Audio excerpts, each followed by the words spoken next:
Essa aula é a primeira da, da parte da matéria referente a teste de hipótese, né? Então a gente começa a falar de teste de hipótese. Então, e ela é uma matéria muito importante para você, porque é a base do que você vai fazer em econometria, né? Teste de hipóteses. Você pode olhar essa parte de teste de hipóteses como um refinamento do que foi feito na primeira parte do curso. Então isso acaba te ajudando, porque você pode ver as mesmas ideias de uma outra maneira. Isso é sempre uma coisa produtiva, né? De uma maneira muito mais refinada. Para construir a teoria de teste de hipóteses, nós vamos fazer sempre as coisas no contexto de um exemplo específico, que é o que nós temos feito também nas outras aulas, né? Então a gente vai introduzir os conceitos básicos aqui hoje da aula de teste de hipóteses em cima desse exemplo que está no slide. Então vamos pegar aqui. Ele está no slide 15, aqui na página 4 desse slide. Está falando aqui o seguinte, né? Que num exame de inglês, as notas desse exame de inglês elas são modeladas aí por uma distribuição normal. Então você tem um modelo para a variável de interesse que é a nota no exame, né? E essa variável teria média igual a 80 e desvio 8. E aí o que aconteceu é que eles modificaram o formato do exame e acham que essa média populacional que tinha valor de 80, de que ela se alterou, né? Que ela não é mais a mesma, né? E de fato eles acham que essa média da variável de interesse, a média populacional, digamos, já vou especificar direitinho o que é isso aqui, né? E eles acham que ela aumentou, eles acham que essa média aumentou. Eles fizeram estão fazendo no fundo o que eles estão fazendo aqui é uma hipótese, né? A gente tem que dar um nome para essas coisas que estão acontecendo nesse enunciado. E tá dizendo que, por outro lado, os especialistas aqui eles não suspeitam de alterações no valor de desvio padrão populacional. Então eles estão falando, olha, a média não. Vamos imaginar que a distribuição das notas ainda é normal, mas que a média não é mais 80, é um valor maior do que 80. No entanto, o desvio tudo bem, ele é um desvio, ele tem ainda o valor histórico, né? O valor histórico está sendo mantido. Depois a gente vai aos poucos generalizando essa ideia e fala, não não quero supor que o desvio histórico ainda tem o valor, né? Que o desvio ainda tem o valor histórico, né? Não quero fazer essa suposição. Então eu preciso é parecido com o que nós fizemos na primeira parte, né? Você vai aos pouquinhos esticando o domínio que você consegue alcançar com as ferramentas, né? Então vamos pegar esse cara aqui e vamos dar uma destrinchada nele. Então esse seria o exemplo aqui exemplo do teste de inglês, né? Um exemplo do exame de inglês. Exame de inglês.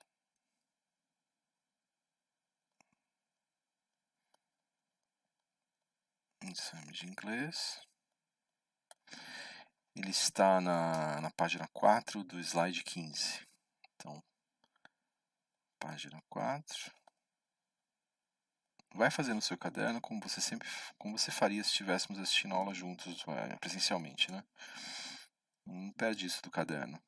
Inclusive as provas acabam sendo com consulta do seu material, né? Então, se tiver tudo organizado no caderno, se estiver bem familiarizado com a disposição das coisas no caderno, você rapidamente encontra as coisas, inclusive na situação de prova, né? Fica tudo muito mais fácil. Então vamos fazer uma, uma divisão do problema nos seus pedaços aqui. Então a variável de interesse desse problema, a variável de interesse x, é a nota no exame de inglês, né? A nota no exame. Então essa é a variável de interesse. A gente faz um modelo para ela, né? Está sendo feito um modelo explícito.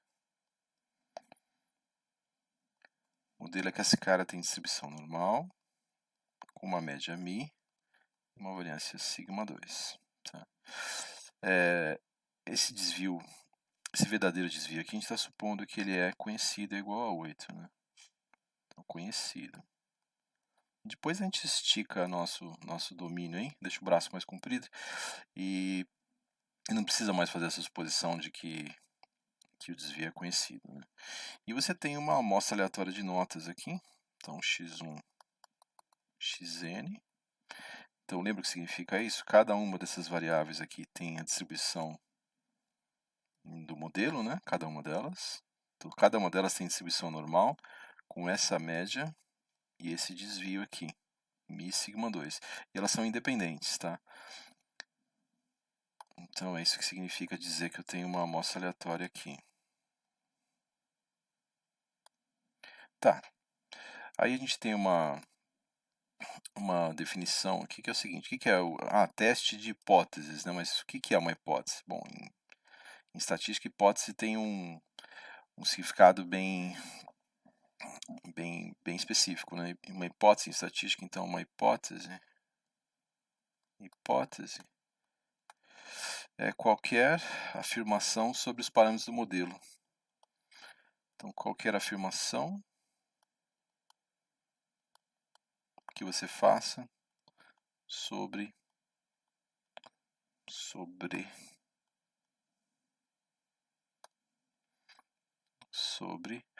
os parâmetros do modelo. Qualquer coisa que você falar sobre os parâmetros é uma hipótese que você está fazendo, está levantando, construindo uma hipótese, né? Sobre os parâmetros. Então, por exemplo, se chegar alguém e falar, eu acho que mi é diferente de 60, isso é uma hipótese. Você fala, mi é maior do que 80. Perdão.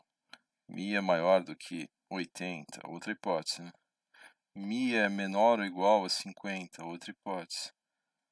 Então, essas afirmações sobre o parâmetro, no caso só tem um parâmetro porque o outro cara, o sigma, a gente está supondo conhecido ao longo de todo o exemplo, né? Então, esses caras aqui são exemplos de hipóteses que você pode fazer. E aí as coisas vão adquirindo um nome especial aqui, né? Então, o que os especialistas estão achando é que a média aumentou, né? Ela não tem mais o valor de 80, que era esse valor histórico. Então, a gente pode formular isso aqui da seguinte maneira. E começa a aparecer um jargãozinho, né? A hipótese de que nada mudou é chamada de hipótese nula. A gente escreve ela assim, ó, H0, certo? H0. A gente fala assim, olha, o mi ainda tem o valor histórico, tá? Vou chamar esse valor histórico para nossas fórmulas ficarem gerais, vou chamar de mi0. Então, mi0 aqui é o número 80. Essa é a hipótese de que nada mudou, de que o exame continua com as características anteriores em termos da nota média, da verdadeira nota média. E esse bicho aqui é o que a gente chama de uma hipótese nula. Hipótese nula. Nada mudou. Hipótese nula. E a alternativa, então você tem um mundo nulo, em que nada mudou, e você tem um mundo alternativo. Nesse mundo alternativo, a média agora passou a ter um valor maior do que mi0. Subiu. Não é mais mi0, é um valor, algum número maior. Então esses caras são as hipóteses envolvidas nesse procedimento. E essa aqui é conhecida como hipótese alternativa. Hipótese alternativa. Então, alternativa. Hipótese nula e hipótese alternativa. É uma coisa que você vai fazer sempre nesses problemas é pegar aquelas hipóteses que você escrever e vai colocar uma anotação em português do lado, né, dizendo o que ela significa em termos do problema, para não ficar só os símbolos aqui. Porque no final, quando você for interpretar, se você não fizer isso, você vai acabar invertendo a interpretação. Então, numa prova, você faz tudo direitinho e troca no final. Então, para não acontecer esse problema, você escreve o que significa aqui do lado. Ó. A desconfiança não procede. Faz só uma anotação breve aqui para você lembrar no final. Então, se essa hipótese ficar de pé, a desconfiança dos especialistas não procede. A média no exame continua tendo valor histórico, né? E aqui seria que a desconfiança procede. Sim, eles estão certos, eles sabem o que estão falando.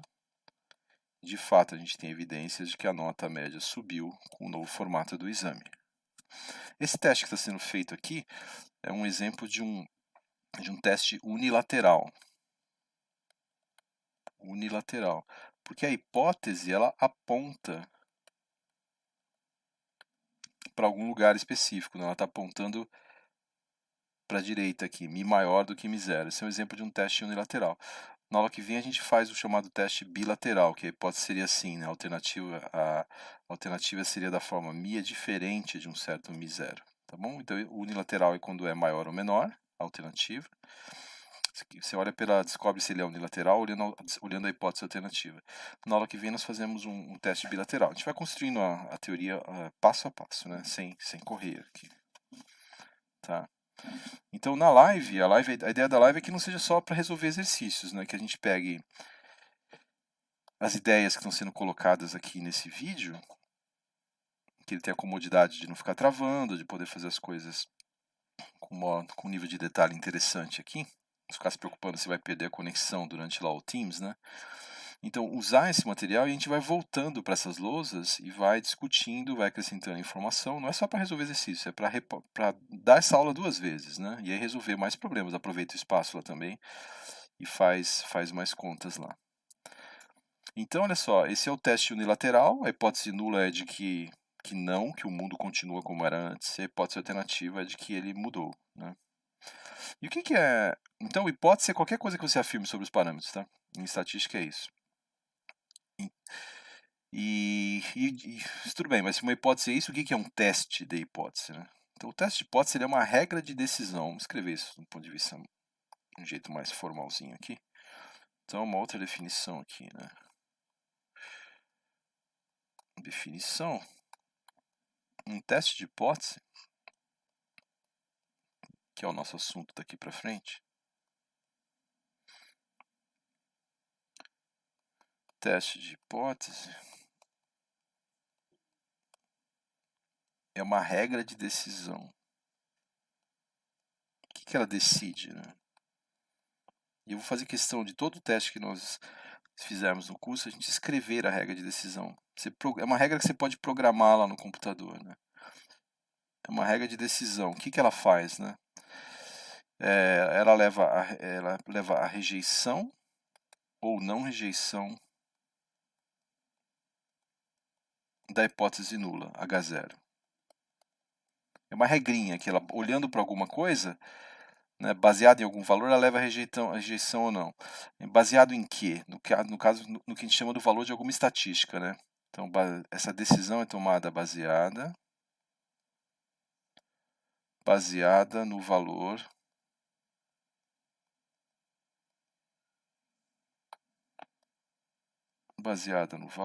de alguma estatística. Estatística, lembra, é um número que resume a nossa amostra, né? De uma estatística. Então vai aparecer uma estatística que é chamada estatística do teste, e baseado no valor dela eu falo, olha, essa hipótese está rejeitada. Então voltando aqui para... Você vai falar assim, baseado em algum resumo da minha amostra, numa estatística, um cara que resume a minha amostra, cada teste vai ter a sua estatística, vai ter a estatística do teste que você está considerando. A gente vai ver diversos tipos de teste aqui no curso.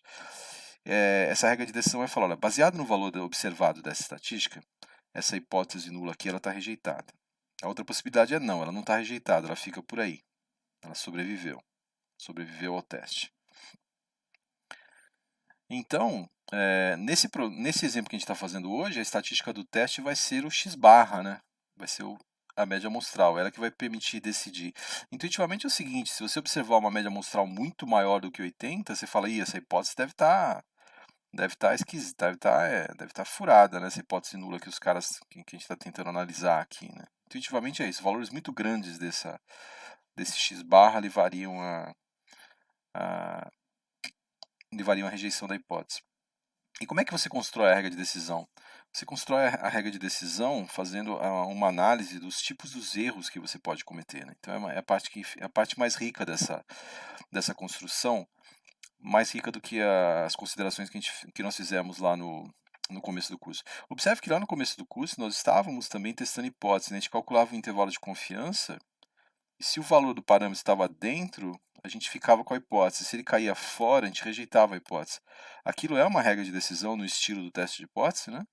E existe uma conexão entre o que foi feito lá e os testes bilaterais dessa parte aqui. Sempre que eu fizer um teste bilateral, eu vou fazer também a tomar decisão via intervalo de confiança, que é o que nós fazíamos na primeira parte do curso. Só que agora tem um refinamento que a gente pode falar de dois tipos de erro que essa regra de decisão pode estar cometendo, né? Então, a gente vai imaginar assim, né, que a gente tem aqui dois mundos aqui. Então, eu tenho um mundo em que H0 é verdadeira.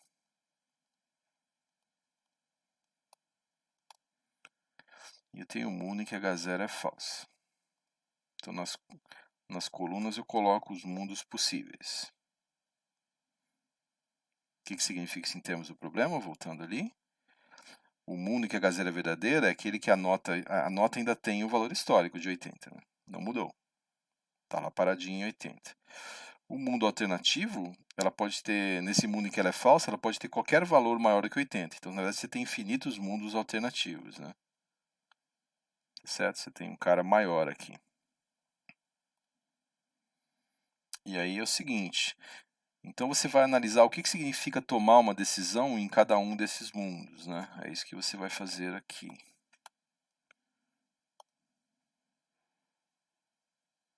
Então, olha só, tem duas decisões possíveis para a gente aqui. Pode ser que você decida rejeitar a hipótese. A sua regra de decisão falou, rejeite H0. Fale que a nota mudou, que a nota subiu. Ou você pode não rejeitar H0. Não rejeitar H0. Vai parando, vai anotando. Não rejeitar H0. Então, a gente tem que aproveitar que a gente tem duas dinâmicas. Uma do vídeo gravado, que você vai parando, vai ajeitando o seu raciocínio, vai olhando onde nós estamos. E a dinâmica da live, a gente vai interrompendo e fazendo perguntas e detalhando. Né? Então, aproveitar, a gente tem como se tivesse duas aulas de cada assunto. Né? A gente pode aproveitar isso para aprender um bocado aqui. É só uma questão de organização. Né? Olha só, então, olha só, aqui nas colunas eu tenho os mundos possíveis, né? Num deles a hipótese é verdadeira, nos outros a hipótese é falsa. E aqui eu tenho duas decisões, eu decidi rejeitar e eu decidi não rejeitar H0. Então dá uma pequena pausa no vídeo e fala para mim quais dessas decisões foram corretas. Tenho 4 situações aqui, né? Em que situações eu estou tomando a decisão correta? Né? Para o vídeo, pensa um pouquinho. Então, o que acontece aqui é que se H0 é verdadeiro e eu decido não rejeitar, aqui eu decidi corretamente, né? Então aqui eu tomei uma decisão correta. Decisão correta.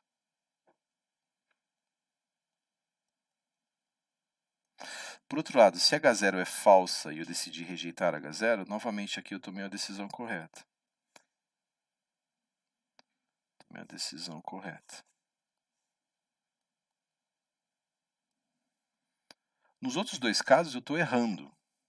Por quê? Se a hipótese é verdadeira e eu decidi rejeitar, eu cometi um erro aqui. Esse erro é chamado de erro do tipo 1, uma terminologia devida ao Neyman e ao Pearson, dois estatísticos. Pearson é outro, tá? O filho daquele Pearson que a gente já falou aqui, é um outro cara, é o Egon Pearson. Então aqui eu tô cometendo um erro nessa situação. Estou cometendo um erro do tipo 1. É uma decisão errada. Qual a decisão errada? A decisão de rejeitar H0 quando na verdade quando de fato ela era verdadeira, quando todo mundo em que ela é verdadeira. Esse é um erro, não quero cometer, não quero tomar essa decisão. Gostaria de ter uma maneira de me proteger contra esse tipo de erro. E é isso que a gente vai fazer, né? A outra situação é quando a hipótese é falsa e eu decido não rejeitar H0. Então aqui eu também estou errando, né? Não rejeitar quando ela é falsa. Aqui eu cometi o chamado erro do tipo 2.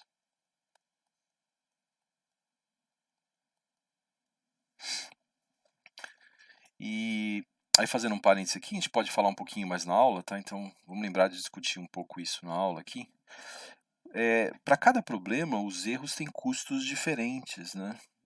Eles não são iguais, assim. Então, você precisa entender e controlar os dois tipos de erros de maneira precisa, se você estiver fazendo uma análise bem refinada do que está acontecendo. Ou seja, construir uma regra de decisão significa dar uma equilibrada nesses erros. Imagina que seja um teste clínico, né? Então, o cara vai testar se ele está com uma doença grave lá. Se ele está com uma doença grave, mas você fala para ele, ele está aqui, então a hipótese é que ele esteja com a doença, né? Se ele está com a doença e eu mando ele para casa, eu rejeito a H0 e falo, não, vai para casa, você não tem nada, isso tem um certo custo. Tá colocando a vida da pessoa em risco, né? No outro caso, suponha que ele não está com a doença, já que a hipótese é falsa. E você decide falar, nossa, mas você está doente. Você vai dar um susto na pessoa, também não é custo zero, né? Mas nesse tipo de problema, a gente pode discutir um pouquinho isso na live, essas discussões elas são ricas, tá? Nesse tipo de problema aqui, você teria tendo um custo maior do erro do tipo 1, na minha opinião, porque você estaria mandando para casa uma pessoa que está doente, não estaria dando tratamento. No outro caso, você está dando um susto, você pode acabar matando a pessoa também, né? Mata o cara de susto. Mas parece que tem o custo dos erros nesse caso aqui é diferente. Então, para cada problema, você pode avaliar os erros, né, que você está cometendo. Por exemplo, imagina que você tem a seguinte situação. Você tem duas hipóteses de novo, né? Será que a epidemia que está acontecendo, ela já arrefeceu, né? Já voltou? Então, rejeitar ou não rejeitar, supondo se a hipótese é verdadeira ou falsa, pode levar também a consequências aí sanitárias, né, e consequências econômicas. A mesma coisa será que a economia brasileira está em recessão? Seria uma hipótese, né? A hipótese alternativa poderia ser que não está em recessão, está num funcionamento normal. E, de novo, você decidir que ela está em recessão quando ela não está, pode ter um custo, e o contrário também, falar que ela não está em recessão quando ela está e você não faz nada do ponto de vista de política pública, né? Isso pode ter um outro custo. Então, para cada problema, os erros do tipo 1 e 2, eles têm um significado diferente, é preciso interpretar esses erros bonitinho, né?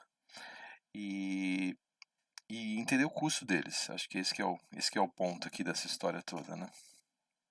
Bom, como é que é construída a regra de decisão? A regra de decisão é feita assim. Você supõe que está no mundo em que a hipótese nula é verdadeira, e aí você entende como que uma estatística do teste aqui que você escolheu se comporta nesse mundo. Você determina valores dessa estatística que tornariam a hipótese nula suspeita. Tá? Então vamos ver como é que funciona isso aqui. Então a gente faz assim, né? A gente sabe, olha só, que a média amostral, dado que eu estou no mundo da hipótese nula, ela vai ter distribuição normal com aquela média μ0 que está sendo testada, e a variância vai ser aquele valor conhecido, 8 ao quadrado, sobre o tamanho da minha amostra, né? 8 quadrados sobre n. Então, como é que a gente lê isso aqui? A gente fala assim que é sob H0, supondo que H0 é verdadeira, né? Ou seja, supondo que H0 é verdadeira. Supondo H0 verdadeira. Você fala, vou supor que eu estou num mundo em que a hipótese nula é verdadeira. E aí vou pegar uma estatística que me permite discriminar as hipóteses, que no caso aqui é o x barra, cada teste vai ter a sua estatística do teste, né? E o importante nessa construção é que, supondo que a H0 é verdadeira, não sobrou aqui na distribuição nenhum parâmetro que eu não conheça, né? μ0 é igual a 80, né? Então esse μ0 aqui é o 80, é o valor que eu estou testando. E esse cara aqui também é conhecido, 8 ao quadrado sobre n, o tamanho da amostra é dado, né? Então, isso é o ponto, né? Não tem ninguém aqui nessa distribuição, não tem nenhum parâmetro desconhecido quando você supõe que a hipótese nula é verdadeira. É isso que permite você construir a regra de decisão. Vamos ver como que a regra de decisão é construída aqui. Ela funciona assim. Então você vai desenhar a distribuição supondo que H0 é verdadeira. Então essa aqui é uma normal com média μ0, tá certo? E a ideia é a seguinte, né? Você vai definir aqui uma região que é chamada de região crítica, que ela é assim: a partir de um certo valor crítico, x barra crítico, se eu observar qualquer coisa maior do que esse cara, então a minha hipótese está rejeitada. Como é que você sabe que a região crítica tem essa forma, né? Você volta aqui para a hipótese que você está estudando e olha para a alternativa, né? Então você pergunta assim: quais são os valores da, da estatística do teste, que é a média amostral, o x barra, que favorecem o x0 e desfavorecem o xa, que favorecem o H0 e desfavorecem o HA. A primeira pergunta que você faz é essa. Depois você inverte, né? E aí você descobre onde é que está a região crítica do problema, né?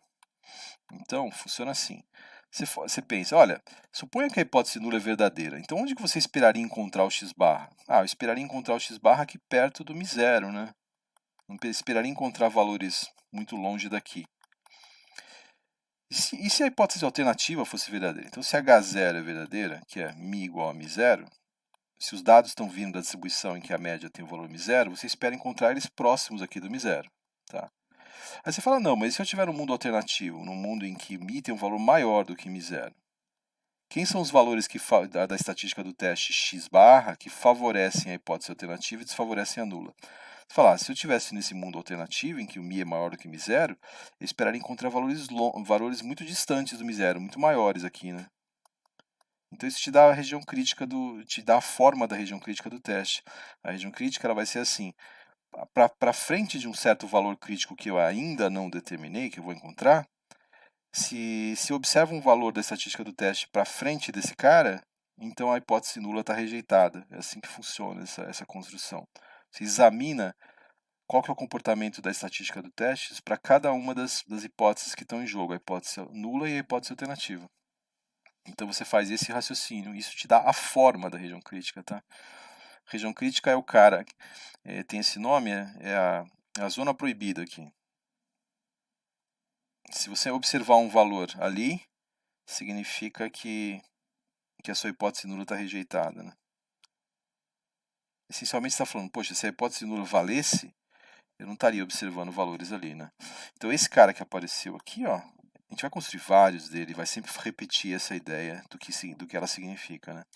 Essa aqui é a região crítica do teste, é um outro conceito. E eu resumi essas coisas lá no nosso resumo, tá bom? Eu fiz um apanhado lá. Para cada um dos testes, eu revisei o que significam as coisas. A região crítica aqui, RC, então ela vai de um valor crítico x barra C até o infinito. E eu ainda não determinei quem é esse valor crítico. Para determinar quem é esse valor crítico, ou seja, apenas olhando para as hipóteses, eu sei a forma da região crítica. Eu sei se ela está na cauda da direita, da esquerda ou um pedaço em cada uma. Na aula que vem vai ficar um pedaço em cada uma quando o teste for bilateral. Mas isso não determina o x barra crítico aqui. A gente tem que dar um passo a mais. Para determinar o x barra crítico, você tem que fixar o nível de significância do teste, né? Então, para achar quem que é esse x barra crítico, para falar quem é esse cara, nós fixamos o nível de significância do teste. O que é o nível de significância? Nível de significância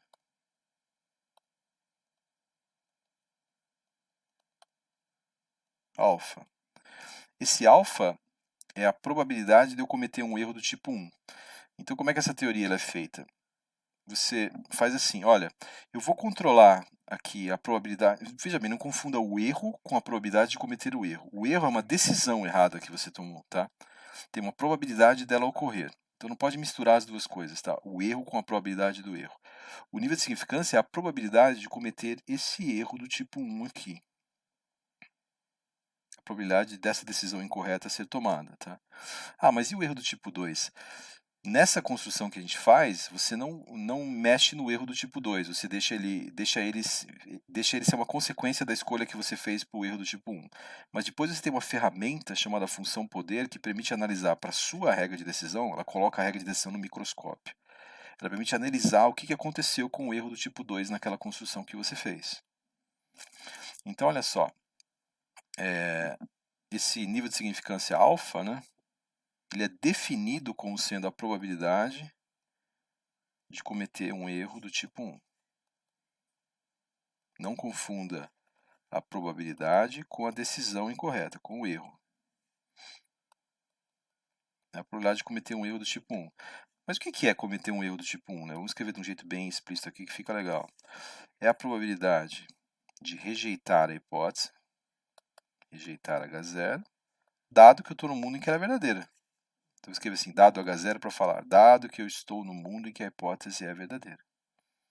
Dado H0. Bom, mas quando que eu rejeito pela forma da regra de decisão, né? Eu vou rejeitar a hipótese nula se eu tiver um valor aqui dentro da região crítica, né? Se eu observar valores dentro da região crítica, valores aqui. Então, isso aqui é a probabilidade de x barra pertencer à região crítica, dado que a hipótese nula é verdadeira. Que, por sua vez, é a probabilidade... aqui não coube direito, peraí, deixa eu dar um jeitinho aqui, vou puxar para baixo. Isso aqui é a probabilidade da média amostral, x barra, ser maior ou igual do que um certo valor crítico que eu estou procurando, dado que a hipótese nula é verdadeira. É isso que significa fixar o nível de significância. É dessa maneira que fixar o nível de significância vai determinar, né, o valor crítico da estatística do teste aqui, que é o x barra. Né?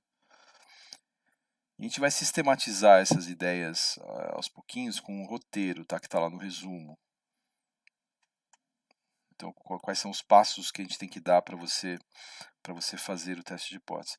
Mas vamos fazer umas suposições aqui. Vamos imaginar, suponha então, um dado do enunciado, né? Suponha que fixemos o alfa aqui, nível de significância, de 2,5%. Quero que esse cara seja pequeno, né? Porque a probabilidade de cometer um erro do tipo 1. Eu não consigo fazer ele ficar minúsculo, porque ele tem um efeito nessas regras de decisão, a gente vai acabar vendo isso, quando falar da função poder, é que ao deixar o alfa minúsculo, o erro do tipo 2 explode, né? É um cobertor curto, tem um trade-off aqui. E que eu tenho 36 notas do exame que eu avaliei. Então, como é que isso determina a região crítica? Bom, aqui você tá, aqui olha só que interessante. Aqui você está com uma vantagem porque você já fez a primeira parte do curso. Tem uma série de operações aqui que são familiares para você, né? Então, olha só como é que vai ficar. Você tem que partir disso aqui, que o nível de significância é a probabilidade de cometer um erro do tipo 1, ou seja, a probabilidade da média amostral ser maior ou igual do que o valor crítico que eu estou procurando, dado H0, dado que eu estou no mundo em que a hipótese nula é verdadeira. Então, o que vai significar nesse caso aqui? Que 2,5% é igual à probabilidade do x barra ser maior ou igual do que um certo valor crítico que eu estou procurando, dado H0. Mas olha que interessante, se eu estou no mundo em que a hipótese nula é verdadeira, eu sei a distribuição do x barra. Então, eu sei a distribuição do x barra, eu vou usar esse fato, né? Eu sei a distribuição do x barra se eu estou no mundo em que a hipótese nula é verdadeira, ou seja, no mundo em que o μ vale 80, né? Vale μ0. Nesse caso aqui, ele tem distribuição normal, com média μ0, e a variância é 64 sobre o tamanho da amostra aqui, sobre 36, né? Sobre 36. Então, eu posso pegar essa probabilidade que está aqui, lembra qual que é o nosso instinto quando tem uma probabilidade envolvendo uma variável aleatória que tem distribuição normal, ou aproximadamente normal? A primeira coisa que eu quero fazer sempre é padronizar essa variável, né? E essa padronização vai me dar o valor crítico que eu estou procurando. Deixa eu só acertar aqui, que ficou tudo. Então, aqui é 36. Fecha parênteses. Então, olha só. Padronizando, mas tem que padronizar com cuidado, né? Você pergunta, em que mundo eu estou? Nesse mundo, quanto vale a média e a variância dessa distribuição? Então, você olha para cá, tá bom? Nessa segunda parte do curso, é crítico você saber qual que é o mundo em que você está fazendo a conta. Se fosse um mundo alternativo, você teria que fazer a conta de um jeito diferente. E você vai fazer isso quando estiver falando de poder do teste. Então aqui eu vou fazer o seguinte, eu vou subtrair a média, fazer a boa e velha padronização, dividir pela raiz da variância, 8 sobre 6, maior ou igual do que x barra crítico, menos o que eu fiz de um lado eu faço do outro lado. 8 sobre 6, dado que H0 é verdadeira. Mas esse cara aqui, dado que H0 é verdadeira, tem distribuição normal padrão, né? Ou seja, eu padronizei corretamente, eu subtraí a média correta e dividi pelo desvio correto. E esse cara aqui é um número, é um carinha que eu vou chamar ele de zzinho crítico. É um cara positivo aqui no caso, né? Porque o x barra crítico está à direita do 80, então esse cara aqui é positivo. Checa aqui esse sinal para você estar claro, tá? Então, o que a gente vai fazer aqui é o seguinte, né? O que de fato você está fixando, e é daí que vem o nome teste Z para esse teste. A gente vai enfatizar um pouquinho isso na aula que vem. É o seguinte, você está pegando uma normal padrão aqui, então isso aqui é uma normal 0,1, e você está procurando aqui um valor crítico, ZC, tal que aqui, a probabilidade é de 2,5%. Para frente dele, né? A gente já sabe quem que é esse cara, consultando a tabela, é 1,96. Porque para trás dele tem 97,5%. Faça essa consulta da tabela para você verificar esse valor. Mas olha só, então, se o Zzinho crítico aí é 1,96, né? Então, se o Zzinho crítico é igual a 1,96, e se ele foi definido como o x barra crítico menos o μ0, que é 80, sobre 8 sobre 6, que é a raiz da variância, dado que a hipótese nula é verdadeira, você faz a álgebra aqui. Esse cara aqui faz essa álgebra, então aqui eu vou deixar para você fazer a álgebra. Faz um caderno direitinho. X barra crítico, ele vai dar, vamos escrever, vai, 80 mais 1,96 vezes 8 sobre 6, que dá 82,6. Então, se nós voltarmos aqui, agora a gente sabe a região crítica direitinho, né? A gente sabe o valor do x barra crítico aqui. A gente sabe que a região crítica ela tem a seguinte forma, ela começa em 82,6 e ela vai para o infinito. Então vai criando uma intuição do que essas coisas estão fazendo.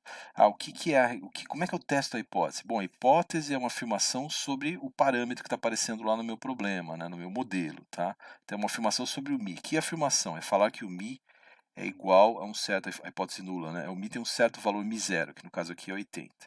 A alternativa, nesse caso, é falar que não, que ele é maior do que μ0. Então, a hipótese é isso, é fazer uma afirmação sobre o parâmetro. Poxa, como é que eu posso criticar as hipóteses? Como é que eu posso, por exemplo, tentar rejeitar essa hipótese nula aqui, né, esse H0? Como é que eu vou fazer isso? Eu vou escolher uma estatística do teste que é assim, se ela tiver valores com certas características, ela deixa a hipótese nula suspeita, tá? Então, o que são esses valores que deixam a hipótese nula suspeita? É a tal da região crítica. Se cair o valor da estatística, que é o x barra, dentro da região crítica, ou seja, para frente desse x barra crítico, a hipótese dançou. Ela vai ser rejeitada, tá? E o seu papel é construir essa região crítica de maneira explícita. A gente vai falar um pouquinho mais na live disso, tá? Vamos discutir de novo lá. Mas o interessante aqui, ó, é que é o seguinte, isso é muito importante ir separando na cabeça, tá? Tem bastante conceito e eles estão ligados. O importante aqui é você falar assim, então, por exemplo, tenta responder essa pergunta aqui na live. É uma pena que na aula ao vivo essas coisas, enfim. Na live lá, eu vou retomar essa pergunta aqui. Aqui só pensa assim, já fiz o experimento?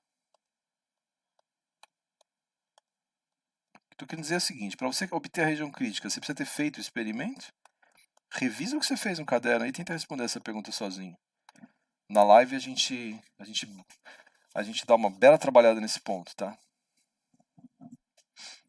Então já fiz o experimento? Eu consigo obter a região crítica sem ter feito o experimento?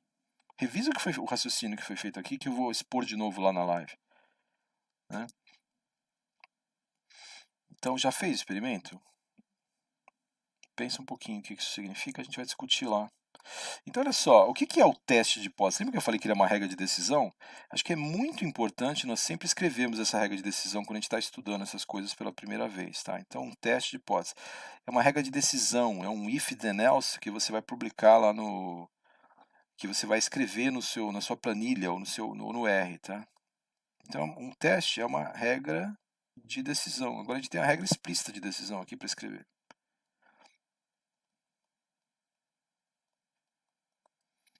Como é que é essa regra de decisão? Ela é assim, ó, se o valor observado da estatística do teste, que é o x barra, aqui eu vou colocar um OBS para chamar a atenção que é o valor observado. Se ele for maior ou igual do que 82,6, então rejeitamos H0. Caso contrário, else. Caso contrário,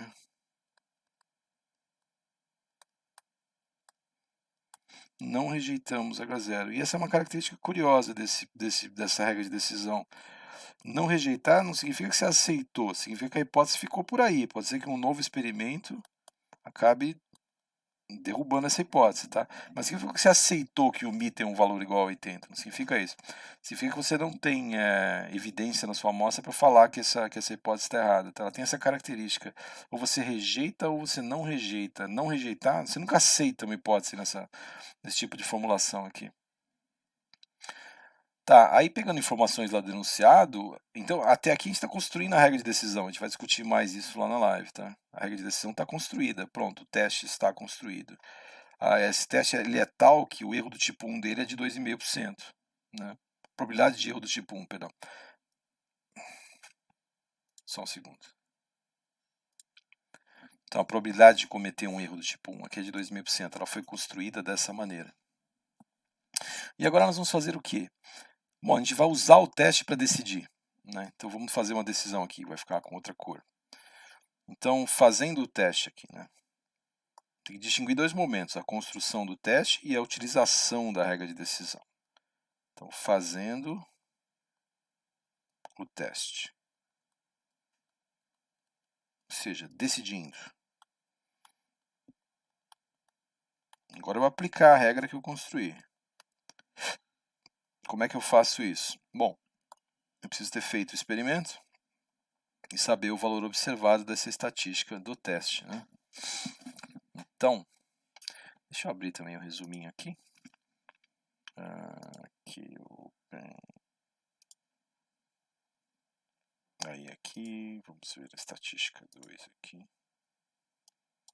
Desktop, stat 2, resumo.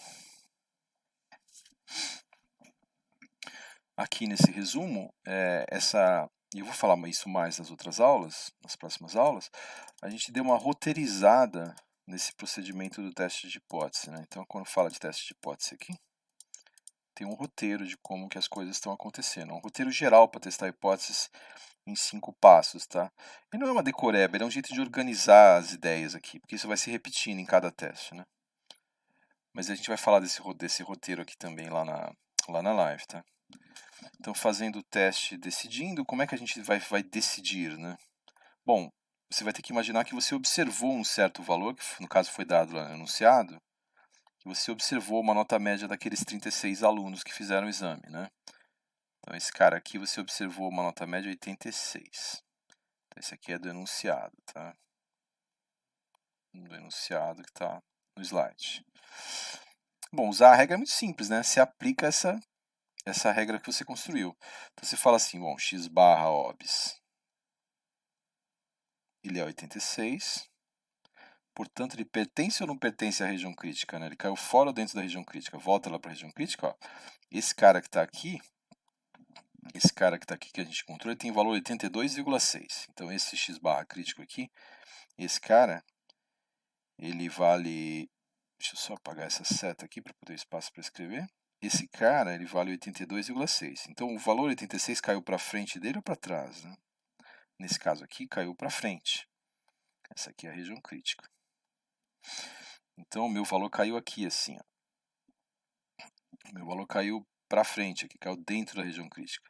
Se caiu dentro da região crítica, a hipótese nula foi rejeitada com esse nível de significância que você usou para construir a regra de decisão. Então, você escreve isso, você formaliza essa ideia assim. o valor observado igual a 86 pertence à região crítica, que ela é assim, ela começa em 82,6 e vai embora até infinito e além. Portanto, você rejeita, é o que a regra de decisão verde está falando, né? Portanto, você rejeita a hipótese nula. Tá? E aí, aqui que está aquele negócio que eu falei para vocês no início da aula. Né? É sempre bom você escrever aqui o que significam as hipóteses, né? Porque senão você não lembra. Então, olha só, o que significa rejeitar a hipótese nula? Né? Significa falar que eu fiquei com o mundo alternativo em que a desconfiança dos especialistas procede. Então você volta e interpreta elas em termos daquela anotação que você fez. Se você não fez essas anotações, já vai ter resolvido o problema, fica meio confuso, assim, você vai acabar se perdendo aqui, tá? Então faz sempre uma anotaçãozinha do lado do que significa a hipótese nula, isso ajuda você a não cometer nenhum tipo de erro desnecessário.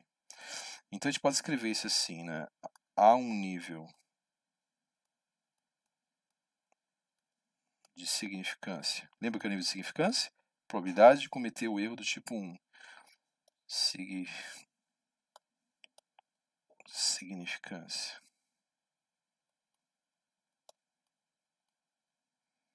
de 2,5% a evidências de que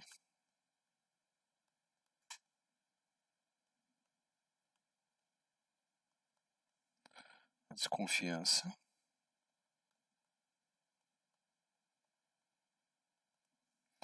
dos especialistas procede. A hipótese nula de que não, eles não sabem o que estão falando, foi rejeitada. Né?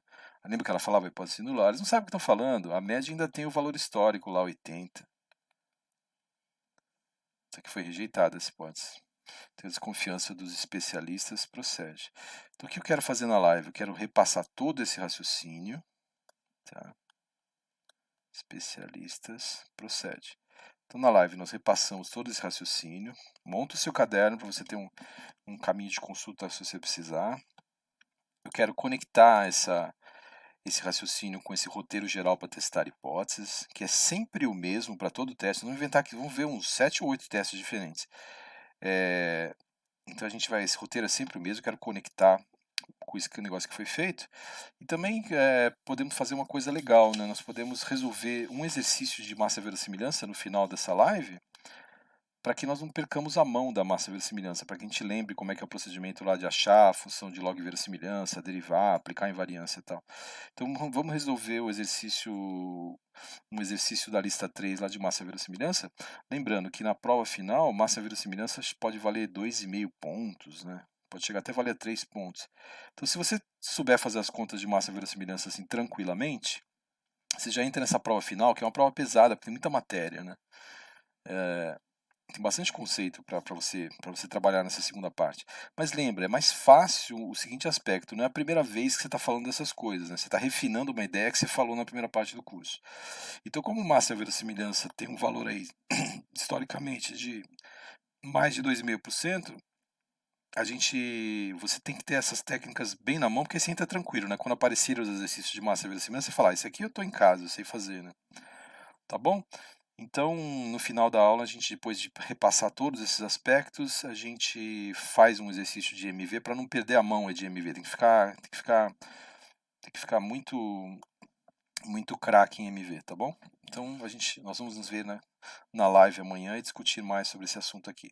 São várias aulas de teste de hipótese, e daqui para frente o assunto é esse e vamos consolidando a matéria. É esse cara que você vai precisar para econometria, tá? E a gente vai, a cada aula, conforme nós tenhamos aí os conceitos todos que são necessários, eu vou começar a tentar fazer uma conexão com o que você teria nas primeiras aulas do curso de econometria. Porque se faz essa pontezinha, né, de estatística 2 para econometria bem feita. Econometria, se a ponte for bem feita, se você chegar lá sabendo que é a região crítica e valor P direitinho, se você souber não confundir parâmetro com estimador, se você souber que tipo de suposições eu preciso fazer para as coisas valerem aqui, lá vai ter mais suposições, mas se você entender a questão das suposições, e se você entender o que é a tal da hipótese nula e o que significa a região crítica e valor P, você vai para o curso de econometria e faz ele assim com muita facilidade, porque aí vira vira a parte legal, né? Que é interpretar, a interpretação econômica para as coisas. Agora, se essa ponte fica mal feita, chega lá, você tem que dar uma estudada tudo de novo, fica um negócio meio enrolado, tá? Então a gente vai aos pouquinhos também revisando e tentando montar essa ponte para suas primeiras aulas de econometria. As aulas de econometria crítica para vocês são aquelas 5 primeiras para fazer a ponte. Se você conecta Stat 2 com aquelas 5 primeiras aulas, se os conceitos estão claros, fica muito confortável lá para frente. Você realmente precisa de material desse curso para fazer o prosseguimento direitinho aí. Então nos vemos amanhã, abraço.